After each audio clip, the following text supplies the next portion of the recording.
নবী করিম সাল্লাল্লাহু আলাইহি সাল্লাম এই ময়দান থেকে মদিনা মুনাওয়ারার দিকে চললেন, আর কাফেরেরা ঘোষণা দিল মুহাম্মদ সাল্লাল্লাহু আলাইহি সাল্লামকে কেউ যদি জীবিত অথবা মৃত অবস্থায় ধরে দিতে পারে 100 লাল উট তাকে পুরস্কার দেওয়া হবে। সুরাকা 100 লাল উট পাওয়ার লোভে বলল এই কাম আমিই পারবো। খুঁজতে খুঁজতে মুহাম্মদ সাল্লাল্লাহু আলাইহি সাল্লামকে মরুভূমির মধ্যে সে পেয়ে গেল। যেই না ধরতে যাবে কাছাকাছি গেছে, সুরাকার ঘোড়ার পা মাটির মধ্যে দেবে গিয়েছে। নবী করিম সাল্লাল্লাহু আলাইহি সাল্লাম পিছনের দিকে তাকালেন। সুরাকা বলল আমি মাপ চাই। হুজুর বললেন মাপ করলাম, ফিরে যা। ঘোড়ার পা উপরে উঠে আসলো। যখনই উপরে উঠে আসছে সুরাকা চিন্তা করলো 100 লাল উট। আবার পিছনে ছুটেছে ধরার জন্য। আবার কাছাকাছি যখন গেছে 4টা ঠ্যাং ডুবে গেছে মাটির মধ্যে। বলছে মুহাম্মদ সাল্লাল্লাহু আলাইহি সাল্লাম মাপ চাই, ভুল করেছি, মাফ করে দাও।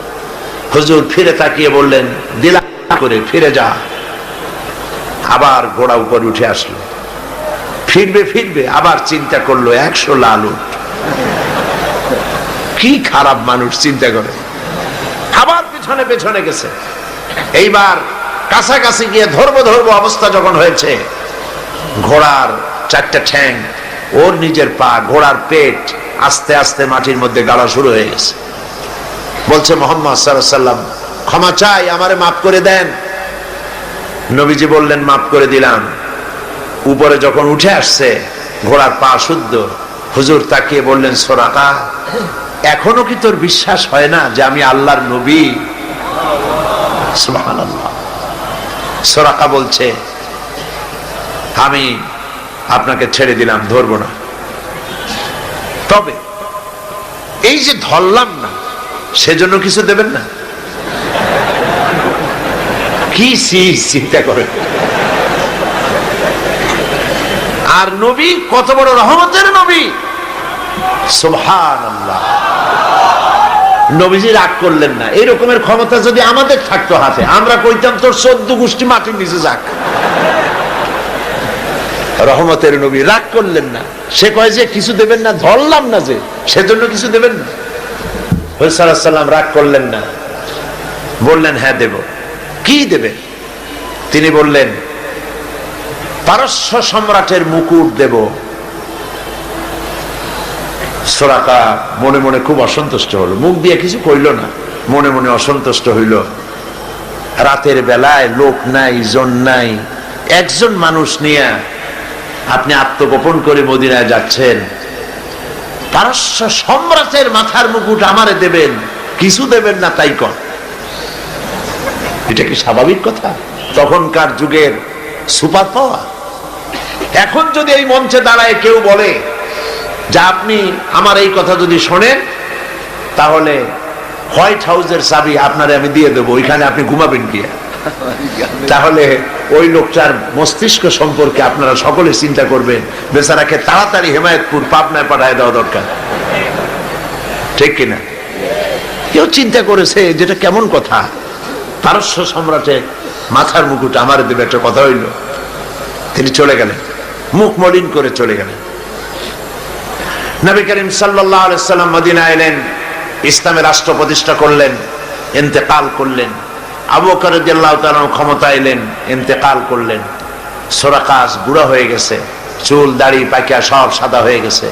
এবার ক্ষমতায় হযরতে আমিরুল মুমিনিন খলিফাতুল মুসলিমিন ওমর ইবনুল খাত্তাব রাদিয়াল্লাহু তাআলা আনহু। পারস্যের সঙ্গে যুদ্ধ হলো। এই যুদ্ধে পারস্য মুসলমানদের হাতে দখল হয়ে গেল।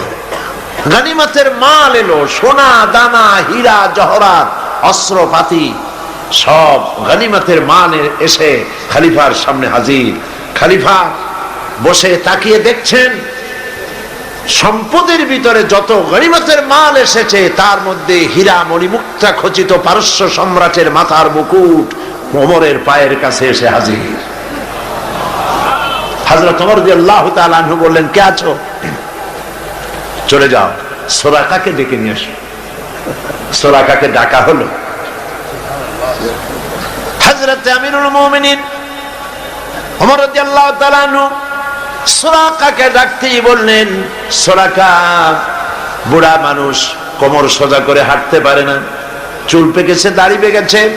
বুড়া সুরাকা হযরত ওমরের সামনে যখন দাঁড়ায় গেছেন, ওমর রাদিয়াল্লাহু তাআলা আনহু পারস্য সম্রাটের মাথার মুকুটটা নিয়ে সুরাকার মাথার উপরে পরায় দিয়া বললেন, সুরাকা আল্লাহর নবীর ওয়াদা কোনোদিন মিথ্যা হয় না। নবী করিম সাল্লাল্লাহু আলাইহি ওয়াসাল্লাম মদিনায় প্রবেশ করছেন। আল্লাহ রাব্বুল আলামিন নবীজিকে বললেন, একটা দোয়া পড়ার জন্য বললেন। নবীজি দোয়াটা আল্লাহর পাকের কাছে থেকে শেখানো দোয়া পড়লেন, রব্বি আদখিলনি মুদখালা সিদকিন ওয়া আখরিজনি মুখরাজা সিদকিন ওয়াজআলনি মিন লাদুনকা সুলতানান নাসীরা। হায় আল্লাহ, সত্যের সাথে আমাকে প্রবেশ করাও, সত্যের সাথে আমাকে বের করো, আর তোমার পক্ষ থেকে সুলতানে নসীর আমাকে দান করো।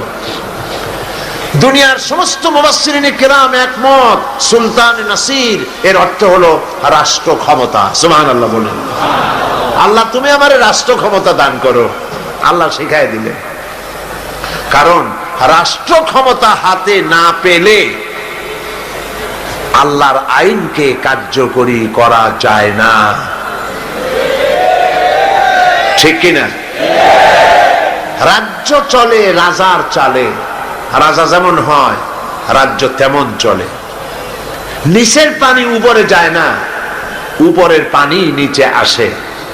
কাজী রাষ্ট্রে যদি ইসলাম থাকে, রাষ্ট্রীয় ক্ষমতায় যারা থাকেন ওনারা যদি ইসলাম ভালোবাসে, তাহলে এই ইসলাম সর্বত্র ছড়িয়ে পড়ে।